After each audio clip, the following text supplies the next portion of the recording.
사무엘상 16장 1절부터 13절까지 제가 한 절, 여러분들이 한 절 이렇게 번갈아 가면서 읽도록 하겠습니다. 사무엘상 16장 1절부터 읽겠습니다. 여호와께서 사무엘에게 이르시되 내가 이미 사울을 버려 이스라엘 왕이 되지 못하게 하였거늘 내가 그를 위하여 언제까지 슬퍼하겠느냐. 너는 불에 기름을 채워 가지고 가라. 내가 너를 베들레헴 사람 이새에게 보내리니 이는 내가 그의 아들 중에서 한 왕을 보았느니라 하시는지라.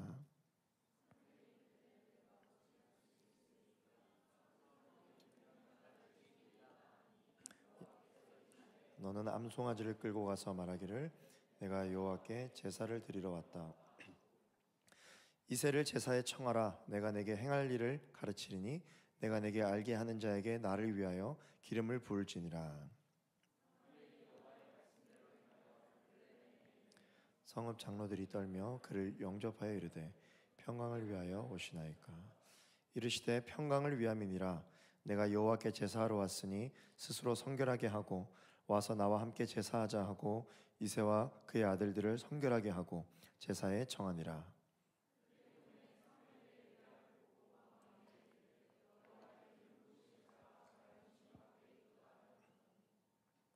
여호와께서 사무엘에게 이르시되 그의 용모와 키를 보지 말라. 내가 이미 그를 버렸노라. 내가 보는 것은 사람과 같지 아니하니 사람은 외모를 보거니와 나 여호와는 중심을 보느니라 하시더라.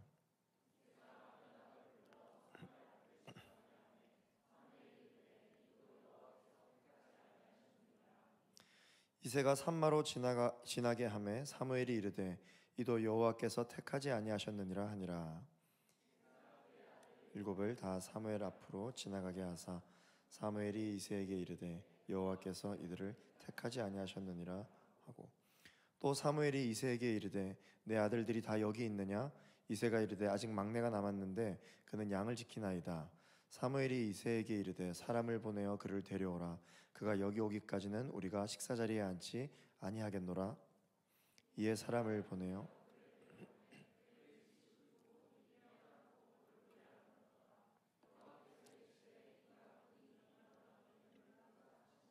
우리 같이 읽겠습니다. 사무엘이 기름 뿔병을 가져다가 그의 형제 중에서 그에게 부었더니 이날 이후로 다윗이 여호와의 영에게 크게 감동되니라. 사무엘이 떠나서 라마로 가니라. 아멘. 내면이 아름다운 청년이 되십시오라고 하는 제목으로 오늘 하나님의 말씀을 나누도록 하겠습니다. 오늘 본문을 보니까 하나님이 사무엘에게 베들레헴으로 가서 이새를 만나라 그렇게 말씀을 해주십니다. 거기서 만난 이새의 막내 아들 다윗을 이제 만나게 되는데요. 사무엘은 다윗의 머리에 이제 기름을 부었고 다윗은 하나님의 영에 크게 감동되었다. 이렇게 오늘 본문 말씀에 이 기록이 되어 있습니다. 저와 여러분들은 이제 사람들을 만날 때 사실 외모나 조건을 보고 이 사람이 어떤 사람인지 판단을 하게 됩니다. 하지만 하나님은 어떤 분이시냐? 하나님은 사람의 중심, 속사람을 보시는 분이다. 우리 청년들은 또 연애와 결혼에 관심이 많으니까 보통 연애를 하기 시작하고 이성의 매력을 느끼기 시작할 때에는 그 사람의 겉모습을 보고 좋아하게 됩니다. 이 사람이 공동체 안에서 다른 사람들과의 어떤 그런 사회생활 속에서 어떤 모습을 보이느냐, 어떤 텐션으로 말을 하느냐, 어떤 가치관을 가졌느냐, 이제 그런 생각들을 가지고 이성의 호감을 갖기 시작하거든요. 그런데 연애를 하기 시작하잖아요. 그러면 겉사람을 보고 만나기 시작했는데 어떤 사람을 만나기 시작하느냐면 이제 한 번씩 그 사람의 내면을 발견하게 됩니다. 속사람을 보게 되죠. 그래서 연애의 기간이 길면 길수록 또 더 많은 그 사람의 내면을 보게 되는 것일지도 모르겠지만 제가 8년을 연애하고 결혼을 했거든요. 8년을 연애했으니까 얼마나 많은 내면의 속사람을 발견했겠어요. 우리 아내의 속사람을. 그래서 웬만한 건 이제 다 안다 생각하고 결혼을 했거든요. 그랬더니 더 속사람이 있는 거예요. 결혼을 했더니 더 속에 속사람을 만나게 되더라라는 거죠. 그런데 어떻게 사람이 그럴 수가 있는가라고 생각하게 될지는 모르겠지만, 사실 우리가 가슴에 손을 얹고 자기 자신을 보더라도 나의 내면의 속사람과 또 많은 사람들, 적어도 두 사람 이상 있을 때의 나의 모습과 진짜 나의 모습은 사실 많이 이제 다르잖아요. 사람은 어쩔 수 없이 외모나 조건, 겉모습을 보고 사람을 판단하게 돼 있습니다. 그러나 하나님은 어떤 분이신가? 하나님은 내면의 속사람을 보시는 분이다. 그 마음의 중심을 보시는 분이다. 그래서 저도 사실 이제 목회를 한 지 한 15년 정도 되어 가는데, 많은 청년들을 만나고 또 저 역시 개인적으로 하나님 앞에 나아갈 때 이렇게 공동체 안에서 하나님 앞에 나아가는 모습도 물론 1차적으로 중요하겠지만, 이 모습과 하나님 앞에서 1대1과 독대했을 때의 모습은 사실 완전히 다르거든요. 이게 완전히 달라요. 근데 하나님은 어떤 모습을 더 보시고 기뻐하실까? 그것은 바로 내면의 모습이죠. 하나님과 1대1로 독대했을 때 진짜 드러나게 되는 그 참모습, 그 모습을 하나님께서는 이미 다 알고 계시고 그 모습으로 나아가는 사람을 하나님께서는 기뻐하십니다. 그래서 제가 이렇게 목회를 하다 보니까 이 목사라는 직업은요, 설교를 할 수 없는 상황에도 설교를 해야 되잖아요. 사실 저도 인간인지라 감사하기가 어려운 상황이 왜 없겠습니까?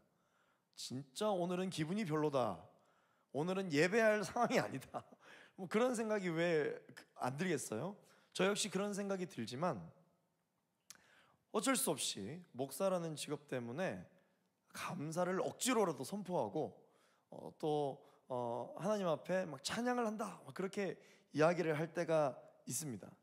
그러나 진짜 하나님 앞에 나아가야 할 나의 모습은 어떤 모습인지 제가 제 스스로 너무 잘 알고 있죠. 진짜 내 모습, 진짜 나의 속사람, 이 영혼의 모습으로 나아가야 되겠다. 끊임없이 몸부림을 칩니다.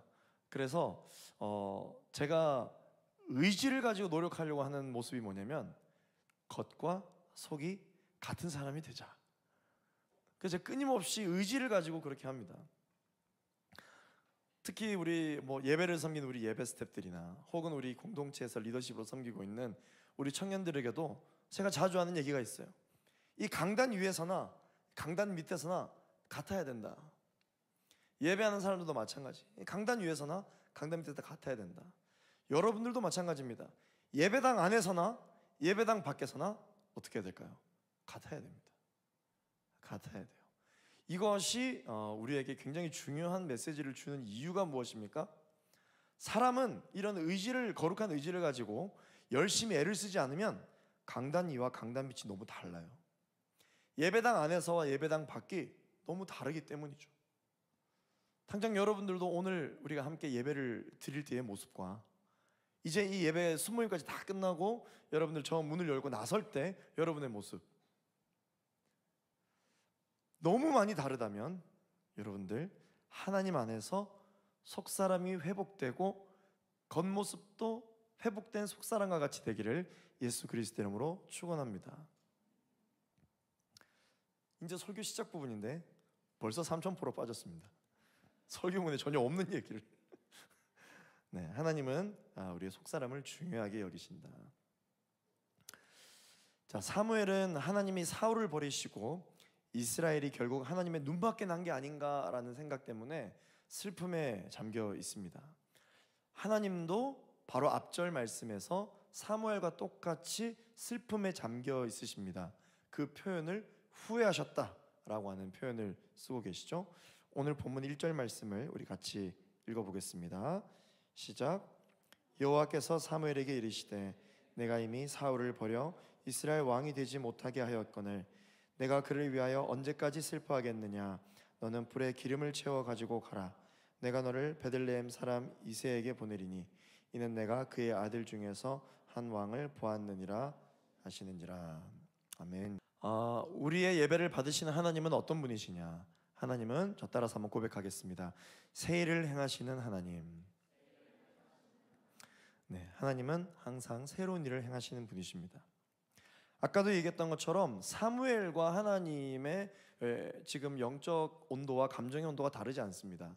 사무엘도 똑같이 이스라엘이 하나님 앞에 밉보였다는 생각 때문에 슬픔에 잠겨 있고, 하나님도 사울을 왕으로 세우신 것에 후회했다라는 표현으로 나함, 똑같이 한탄하시고 슬픔에 잠겨 있었습니다. 그러나 15장 끝절에는 그렇게까지 있었는데 16장 1절부터는 사무엘과 하나님의 이 영적 텐션이 완전히 다르죠. 사무엘은 계속해서 슬퍼하고 있었습니다. 그러나 하나님은 이제 슬픔을 뒤로하고 다시 새 일을 행하시겠다라고 말씀하셨습니다. 하나님은 이전 것에 얽매이시는 분이 아닙니다. 하나님은 이전에 실패했다고 해서, 이전에 잘못된 길을 우리가 갔다고 해서 앞으로도 또다시 잘못된 길을 갈 것이라고 하나님조차도 생각하지 않으십니다. 그런데 누가 그렇게 생각을 할까요? 나 자신이 그렇게 생각하죠. 우리가 우리 스스로를 그렇게 생각합니다. 이전에 실패했기 때문에 앞으로도 또 똑같이 실패를 하게 될 거다. 하나님이 이스라엘을 버리셨기 때문에 이스라엘이 잘한다 하더라도 또 하나님이 이스라엘을 버릴 수밖에 없도록 이스라엘이 부족한 모습을 보이게 될 것이다. 이것이 이전의 슬픔에 계속해서 사로잡혀 있는 모습이죠. 슬퍼할 때는 슬퍼하되 계속 슬퍼하지는 말아야 합니다. 하나님이 그렇게 하셨어요. 왜 그러느냐? 왜냐하면 슬픔이 앞으로의 문제를 해결해 주는 게 아니기 때문이죠. 만약에 내가 지금 슬퍼해야 할 때라서 계속 슬퍼하면 앞으로가 더 나아질 거라면, 지금 나의 슬픔이라는 감정이 앞으로 나에게 기쁨을 가져다 주는 게 확실하다면 우리는 계속해서 슬퍼하면 슬퍼할수록 기뻐지겠죠. 그러나 지금 나의 슬픔이 앞으로의 기쁨을 가져다 주는 것이 아니라면 우리는 계속해서 슬퍼하지 말아야 합니다. 슬픔이 문제를 해결해 주지 않기 때문이다.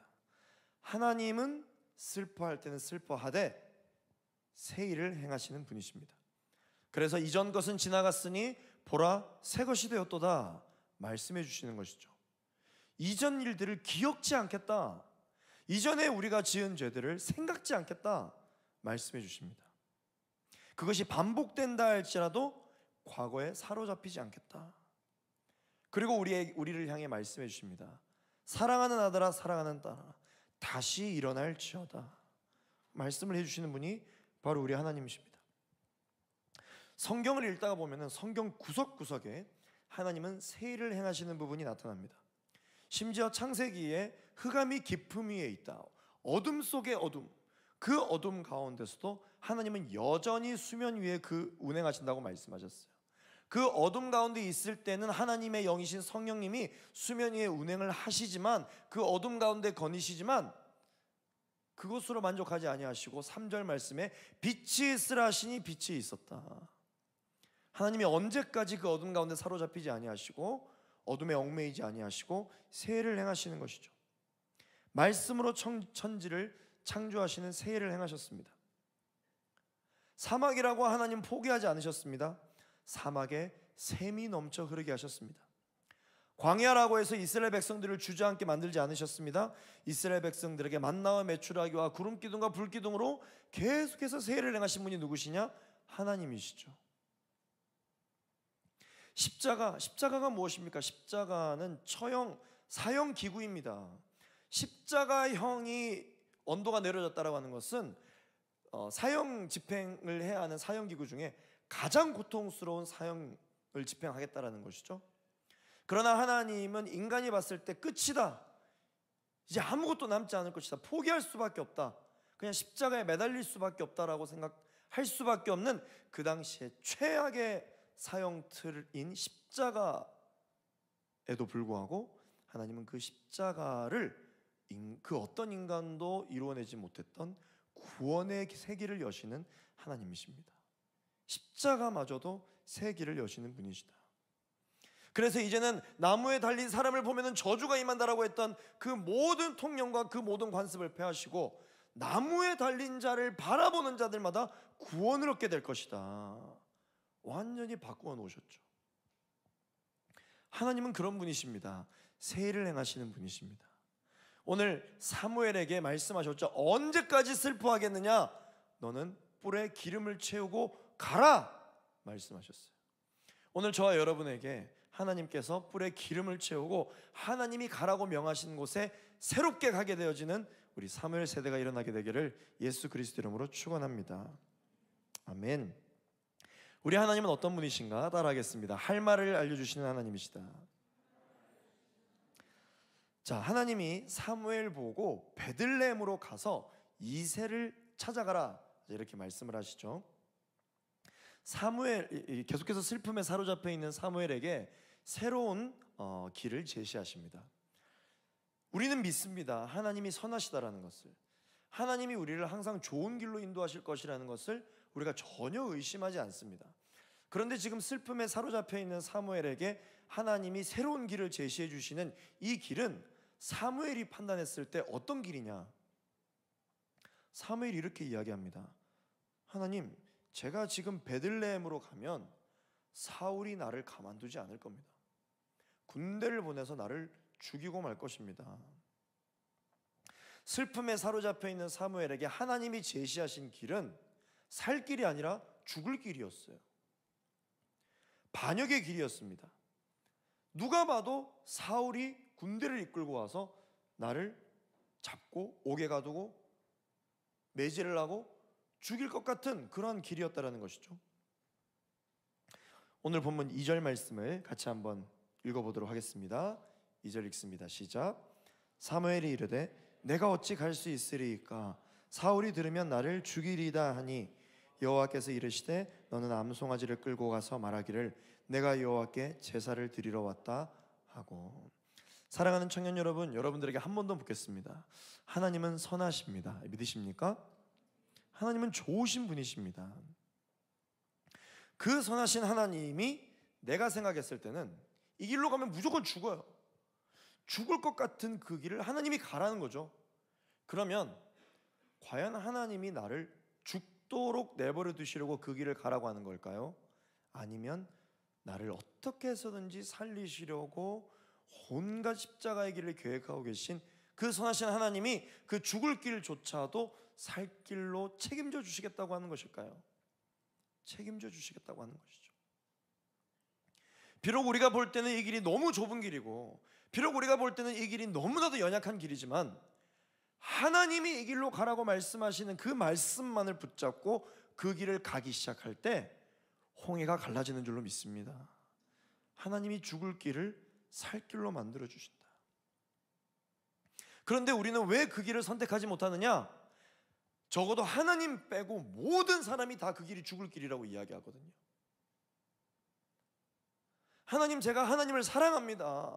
하나님 말씀에 아멘으로 순종하겠습니다. 그런데 하나님 빼고 모든 사람들이 이 길이 다 죽을 길이라고 이야기하는데 제가 어떻게 이 길을 갈 수가 있겠습니까? 그런데 사무엘이 어떻게 합니까?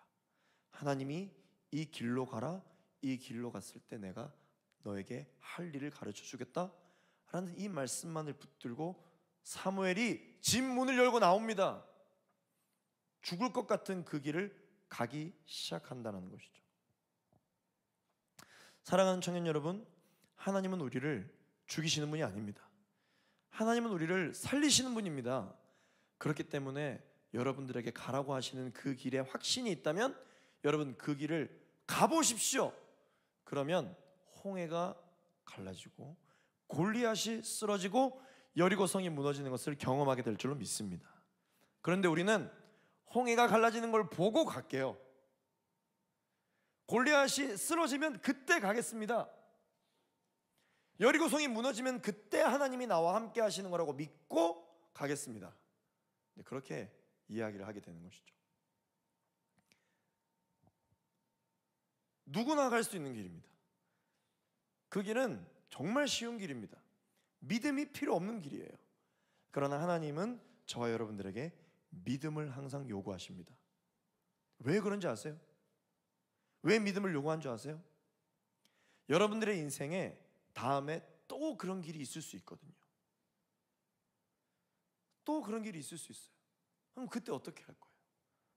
또 슬픔에 사로잡혀 있을 거예요? 또 넘어져 있을 거예요. 하나님이 여러분들에게 새 길을 걸어갈 수 있는 힘과 용기를 훈련시키시는 것이죠. 이제 사무엘에게 자세히 알려주십니다. 자, 네가 이 길을 가면 사울이 안 쫓아올 거야, 그렇게 말씀하시지 않고, 사무엘아, 너가 이 길을 갈 때 암송아지 하나를 끌고 제사를 드려라. 그리고 그 제사를 드릴 때 이새의 가족들을 청해라. 이렇게 말씀해 주십니다. 지금 사무엘이 듣고 싶은 길은 어떤 길이에요? 사울이 올 수 없는 길이에요. 그런데 하나님은 그 방법을 말씀하시지 않고 엉뚱한 말씀을 하십니다. 암송아지를 끌고 가라. 거기서 예배를 드려라. 그리고 거기에 이새의 가족이 있을 거다. 이새의 가족을 같이 예배하자고 얘기해라. 사무엘이 이게 이해가 돼서 갔을까요? 아니요. 하나님이 말씀하셨기 때문에 아멘으로 순종하고 간 거예요. 하나님은 무책임한 분이 아니십니다. 하나님은 여러분들에게 사명만 맡기시는 분이 아닙니다. 나아가야 할 길과 지혜를 함께 주시는 분이신 줄로 믿습니다. 여러분 앞으로 나아가게 되는 모든 여러분들의 인생길 위에 하나님의 말씀이 필요하지, 여러분들의 마음에 안심을 시켜줄 수 있는 길이 필요한 게 아니에요. 말씀 가운데 충만한 여러분 되시기를 예수 그리스도 이름으로 축원합니다. 누가복음 12장 11절 12절 말씀 같이 한번 읽어보겠습니다. 시작. 사람이 너희를 회당이나 위정자나 권세 있는 자 앞에 끌고 가거든 어떻게 무엇으로 대답하며 무엇으로 말할까 염려하지 말라. 마땅히 할 말을 성령이 곧 그때에 너희에게 가르치시리라 하시니라. 아멘. 하나님이 세상 가운데 나아가는 여러분들이 어떻게 말을 해야 될지 알려주십니다. 알려주세요. 그 하나님을 신뢰하고 여러분들 나아가 보십시오. 하나님이 기가 막히게 어떤 말을 해야 될지 알려주십니다. 저는 인생에 너무 그런 경험이 많지만 맨날 예배 늦게 끝난다 그래서 오늘은 그냥 넘어가겠습니다. 여러분, 하나님께서 길을 열어주실 때 두려워하지 마십시오. 강하고 담대하십시오. 그 길은 하나님이 열어주신 길입니다. 할렐루야. 아멘. 하나님은 어떤 분이신가? 하나님은 두려움의 하나님이 아니라 평강의 하나님이십니다. 우리 4절 말씀을 같이 한번 읽어보겠습니다. 4절 말씀 시작. 사무엘이 여호와의 말씀대로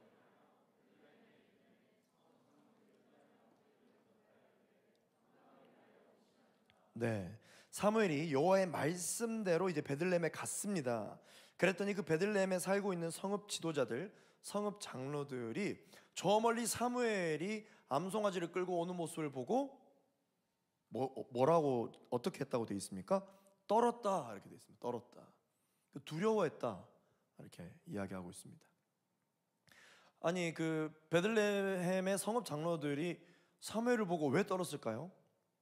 그 당시에는 하나님께서 특별한 사람에게만 말씀을 하셨기 때문에 사무엘이 온다라는 것은 하나님이 베들레헴에 어떤 하실 말씀이 있다라는 뜻이거든요. 그 사무엘이 지금 오고 있는 거예요. 그런데 자세한 정치 상황들은 잘 모르겠지만 이 베들레헴 시골에 있는 성읍 장로들도 들은 게 있을 거 아니에요. 지금 사울 왕의 상태가 어떤지, 저 사무엘이 사울 왕과 지금 같이 있어야 될 사람이 왜 사울 왕이랑 같이 있지 않고 이 촌구석 동네에 오느냐, 무슨 일인지는 모르겠지만 괜히 잘못 얽혀서 우리가 피해를 보지 말아야 한다. 그래서 지금 두려워하고 있는 것입니다. 사울 왕이 노해서 사무엘이 여기 있는 것을 알면 어떡하지? 우리는 다 도륙을 당할 것이다. 우리는 다 죽을 텐데 이 큰일 났다. 하나님이 또 우리에게 어떤 심판의 메시지를 하시려고 사무엘을 보내셨는가? 지금 두려워하고 있는 거죠. 여러분들은 어떠십니까? 여러분들이 만약에 베들레헴의 성읍의 장로들이에요. 여러분들이 살고 있는 동네에 사무엘이 오고 있다는 소식을 들었어요. 하나님의 말씀을 가지고. 여러분들은 그 마음이 어때요? 여러분, 우리 예수님이 승천하신 모습 그대로 다시 이 땅에 오십니다. 여러분 믿으십니까? 그때가 언제일지는 아무도 모르지만 예수님은 반드시 다시 오십니다. 자, 재림날. 재림날 하면은 여러분들은 어떤 것이 떠오르십니까? 어떤 마음이 드세요? 예수님이 오셔서 이제 여러분 앞에 예수님이 딱 서요. 그 예수님이랑 눈을 마주쳤어요. 그 상황을 한번 생각해 보십시오. 두려우세요? 긴장되세요? 아니면 설레이세요? 만약에 재림날, 그 심판하는 그날이 두렵고 떨린다면 여러분, 우리가 왜 그날이 두려운 걸까요?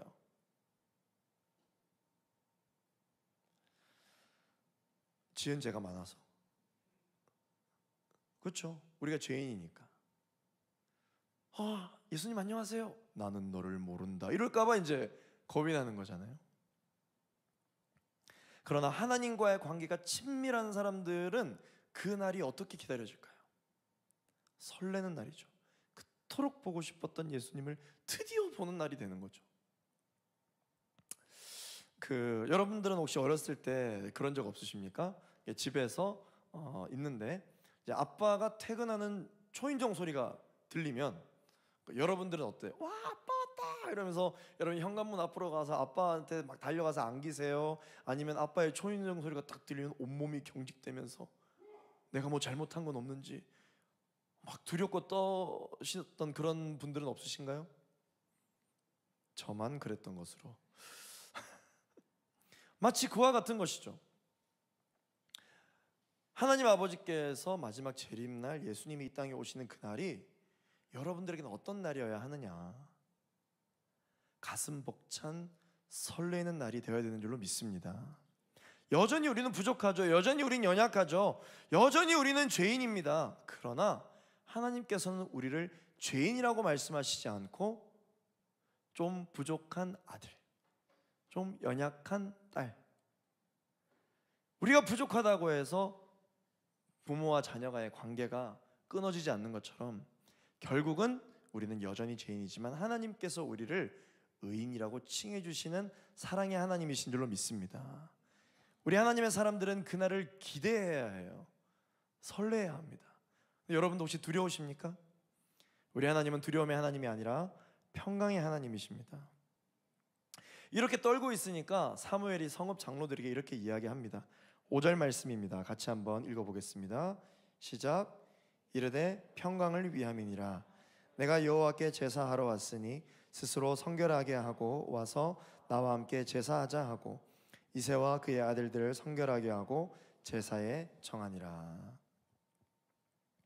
계속해서 이제 6절 말씀부터 이제 보시면 하나님께서 외모를 보지 아니하시고 중심을 보시는 하나님으로 소개를 하고 있습니다.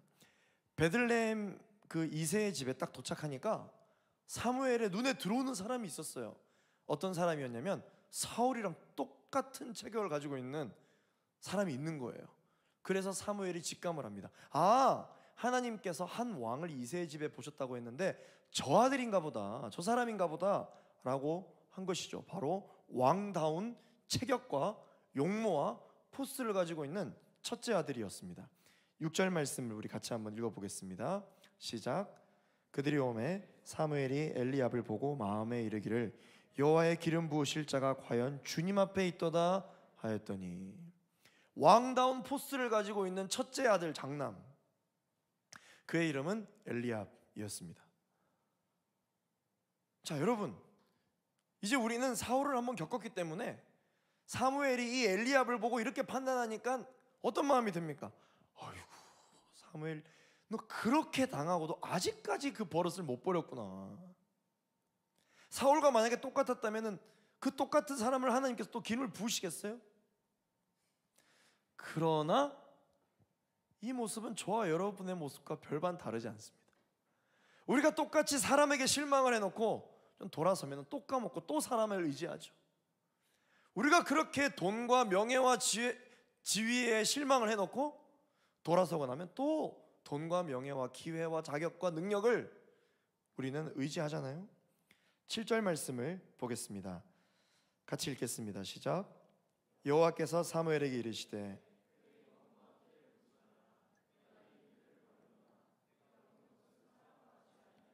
사람은 외모를 보거니와 나 여호와는 중심을 보느니라 하시니라. 이게 무슨 말입니까? 사무엘아, 너 또 외모를 보느냐? 또 환경을 보고 있느냐? 또 사람의 겉모습을 보느냐? 세상이 말하는 그 가능성을 보느냐? 지금 사무엘이 뭘 보고 있습니까? 왕다운 포스를 보고 있는 거잖아요. 사무엘이 속단을 하고 있는 겁니다. 그런데요, 사무엘의 속단은 이걸로 끝나지 않습니다. 이게 인간이에요. 하나님이 엘리압을 보고 아니다 라고 이야기를 했더니 사무엘이 그 다음 누구를 봅니까? 둘째를 봐요. 첫째가 아니니까 둘째인가 보다 이러는 거죠. 그 둘째가 아니니까 셋째인가 보다. 셋째가 아니면 거기서 포기해야 되는데, 셋째가 아니니까 넷부터 일곱까지 다 지나가 보라고 이야기를 하는 거죠. 그러나 결국은 하나님이 뭐라고 말씀하십니까? 아니라고. 세상이 이야기하는 그 가능성이 하나님에게는 가능성이 아니라고. 그렇게 당했는데 또 똑같은 기준과 잣대로 생각을 하고 있냐고. 10절 말씀을 우리 같이 한번 읽어보겠습니다. 10절 시작. 이새가 그의 아들 일곱을 다 사무엘 앞으로 지나가게 하나 사무엘이 이새에게 이르되 여호와께서 이들을 택하지 아니하셨느니라. 자, 지금 이 사무엘의 일곱 아들이 지나갔다라고 돼 있죠. 근데 나중에 뒤에 막내가 등장하잖아요, 다윗. 그러면 사무엘에게 아들이 사무엘이 아니죠. 주요. 이새에게 아들이 몇 명 있다라는 거예요. 지금 8이 있다는 거잖아요. 8. 근데 나중에 여러분 역대기 쪽에 가면은 다윗이 이새의 7째 아들이었다 이렇게 이야기하거든요. 그럼 이게 뭐예요? 이게 성경이 이게 다 가짜네. 이게 잘못 기록된 거지. 그렇게 생각할 수 있습니다. 그런데 여러분, 성경에서 7이라고 하는 이 숫자에 항상 의미가 부여가 되어 있거든요.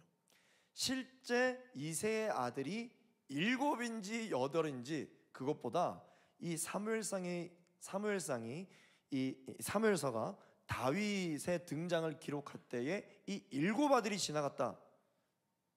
뭐 모르긴 몰라도 딸은 왜 없을까요? 딸이 왜 없어요? 야, 완전 아들 부자라고 생각이 들 수도 있겠죠.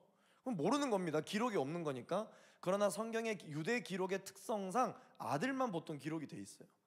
그럼 모르는 겁니다. 근데 어쨌든 그러면 왜 7 아들이라고 표현을 했느냐? 7은 성경에서 완전수를 뜻하는 거예요.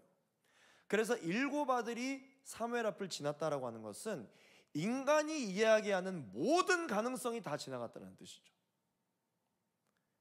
인간이 상상할 수 있는 모든 경우의 수와 모든 가능성이 다 지나간 거예요. 이제는 인간이 생각했을 때 왕답다라는 그 기준으로 생각할 수 있는 모든 사람이 다 지나간 것이죠. 그러면 인간들은 어떻게 생각할 수 있어요? 세상과 사람은 어떻게 생각할 수 있습니까? 끝났다. 이제 더 이상 아무런 방법이 없다 라고 생각할 수 있는 상황에 놓여 있다라는 것이죠. 그런데 세상의 방법은 다 지나갔지만 하나님의 방법이 남아 있습니다. 하나님의 방법이 남아 있다. 저 따라서 고백하겠습니다. 하나님의 방법이 남아 있다. 하나님의 방법이 남아 있어요, 여러분. 그 하나님의 방법이 누구였느냐? 바로 막내 다윗이었다는 것이죠. 11절 말씀을 우리 같이 한번 읽어보겠습니다. 11절 시작. 또 사무엘이 이새에게 이르되 내 아들들이 다 여기 있느냐? 이새가 이르되 아직 막내가 남았는데 그는 양을 지키나이다. 사무엘이 이새에게 이르되 사람을 보내어 그를 데려오라. 그가 여기 오기까지는 우리가 식사자리에 앉지 아니하겠노라.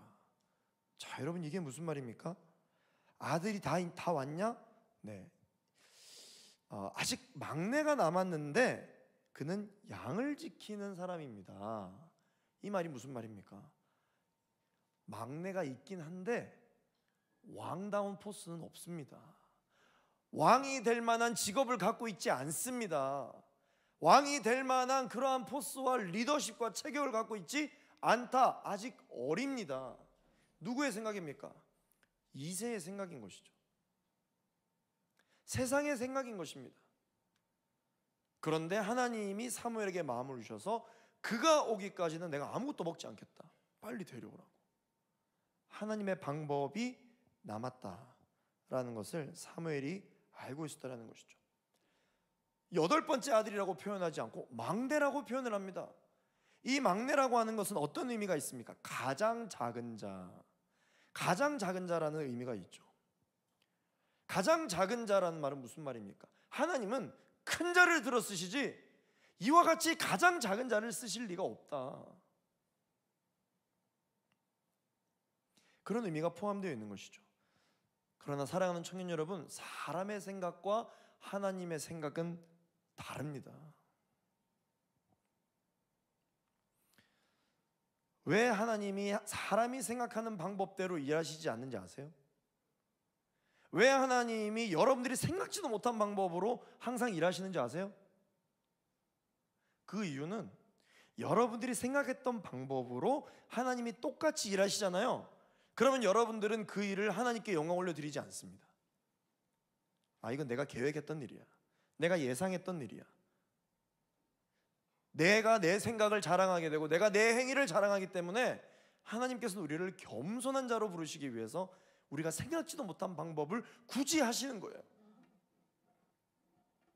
우리 마지막으로 12절 13절 말씀 우리 읽도록 하겠습니다. 12절 13절 읽겠습니다. 시작. 이에 사람을 보내어 그를 데려오매 그의 빛이 붉고 눈이 빼어나고 얼굴이 아름답더라. 여호와께서 이르시되 이가 그니 일어나 기름을 부으라 하시는지라. 사무엘이 기름 뿔병을 가져다가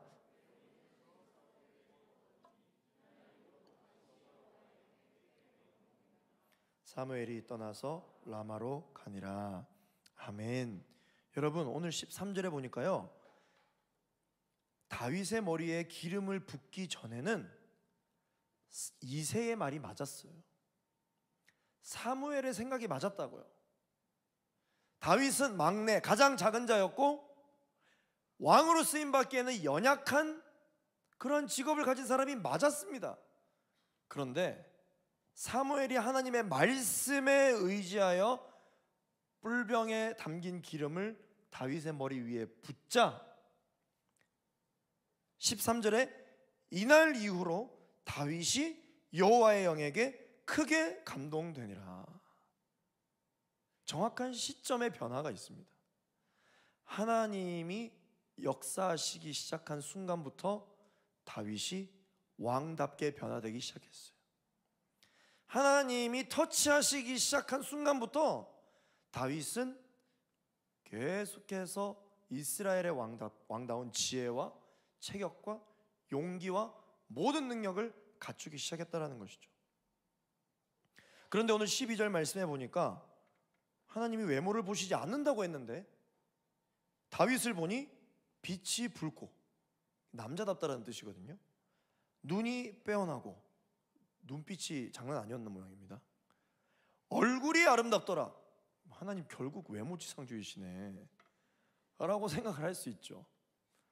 그런데 여러분, 성경은요, 사울의 기록과 다윗의 기록을 보면 분명 다르게 표현하고 있습니다.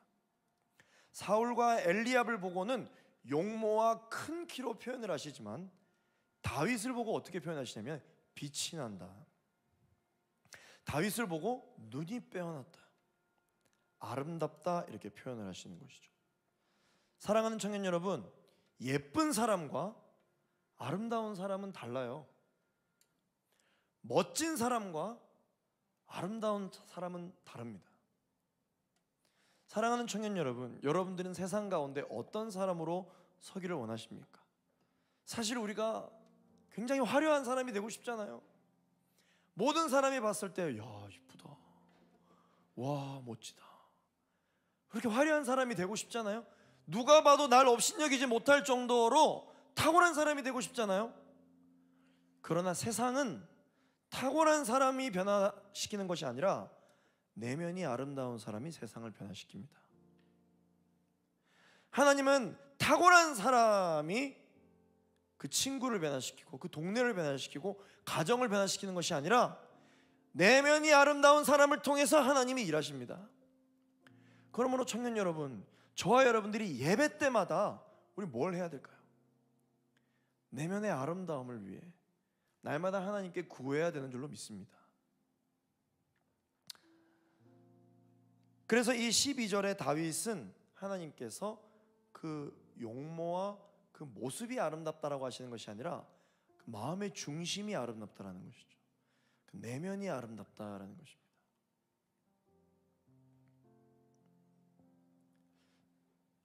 제가 우리 아이에게 이름을 지어줄 때 제가 어떻게 이름을 지어줬냐면, 하나님께 사랑받고, 그건 당연하잖아요. 근데 또 저에게 부모의 욕심을 좀 넣었어요. 사람에게 사랑받아라. 하나님께 사랑받고 사람에게 사랑받으라. 예수님께서 누가복음 2장 42절에 그 키와 용모와 지혜가 더해지더라, 하나님께 사랑받고 사람들에게 사랑받아 가시더라.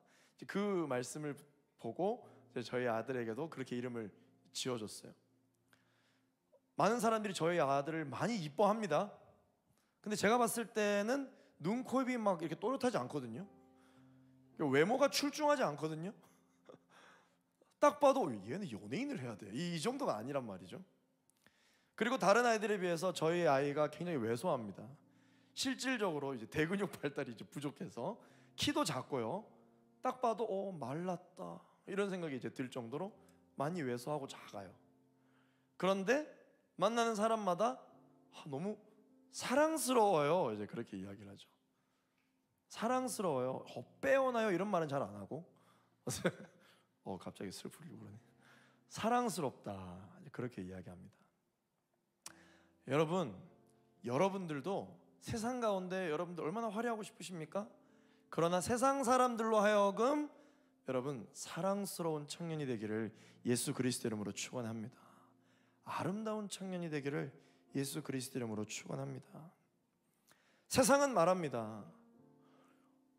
그러면 뭐하냐? 너의 인생을 돌아봐라. 모든 계획이 실패로 돌아가지 않았냐? 너는 지금 슬퍼해야 맞아. 너는 기뻐할 자격이 없잖아. 슬퍼해야 한다. 지금은 다시 일어나야 될 때가 아니라 현실을 직시하고 마음껏 슬퍼해야 할 때다. 똑같은 상황 속에서 하나님은 뭐라고 말씀하시느냐? 언제까지 슬퍼하겠느냐? 일어나라. 뿔에 기름을 채우고 내가 명하는 곳으로 가라. 새 일을 행할 것이다. 하나님이 말씀해 주십니다. 세상은 말합니다. 용기를 내서 일어나면 뭐하냐? 준비된 게 있냐? 지금 무엇을 할 수 있냐? 어제보다 나을 자신이 있냐? 하나님은 똑같은 상황에서도 말씀하십니다. 내가 너에게 행할 길을 가르치리라. 사람을 만나게 하리라. 할 말을 알려주겠다. 하나님은 그 때에 맞게끔 때를 따라 우리를 도와주시는 분이십니다. 여러분, 이 사실을 믿으십니까?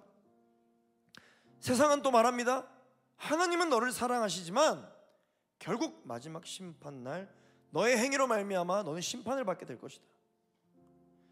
너는 하나님의 마음에 애초에 들 수가 없어. 너는 죄인이잖아.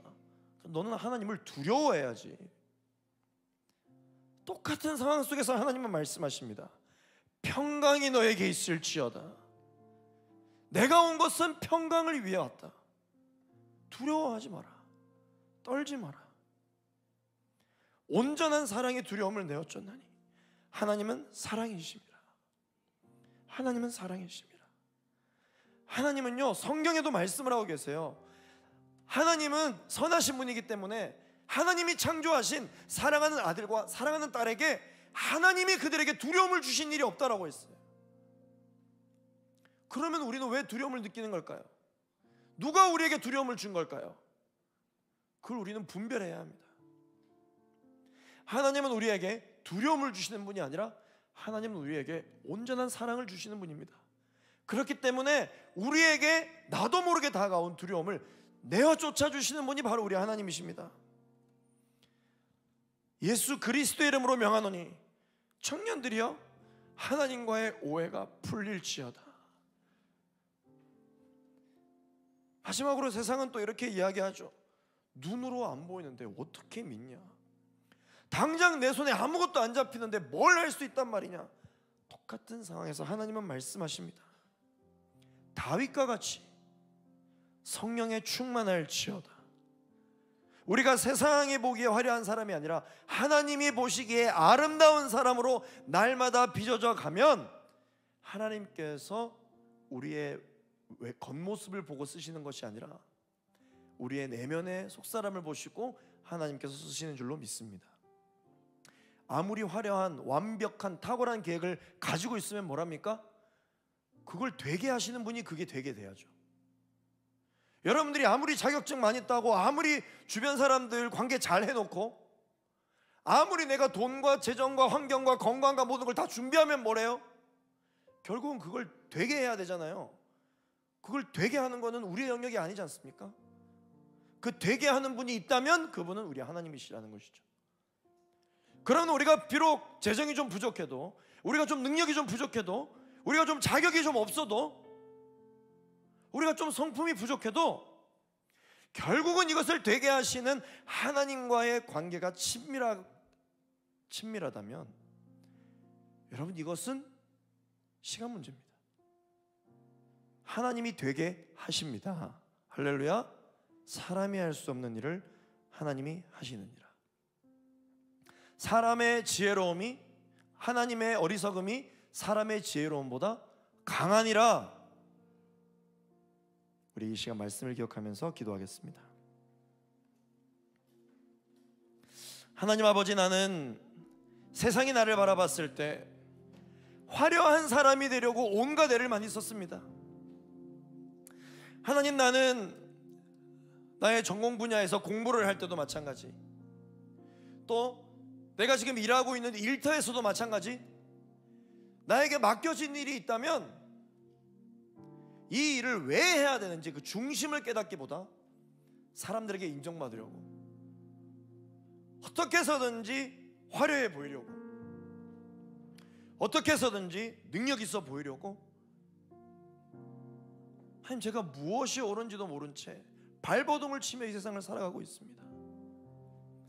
그런데 하나님, 제가 모르는 게 아닙니다. 알고 있습니다. 이 모든 일에, 이 모든 학업에, 이 모든 비전에 참된 것, 정직한 것, 진실된 것, 중심, 이게 어떤 방향성을 가지고 나아가야 되는지 알고 있습니다. 그런데 그걸 선택하기가 두렵습니다. 하나님께서 기뻐하시는 길이 무슨 길인지 아는데 그 길로 나아갈 자신이 없습니다.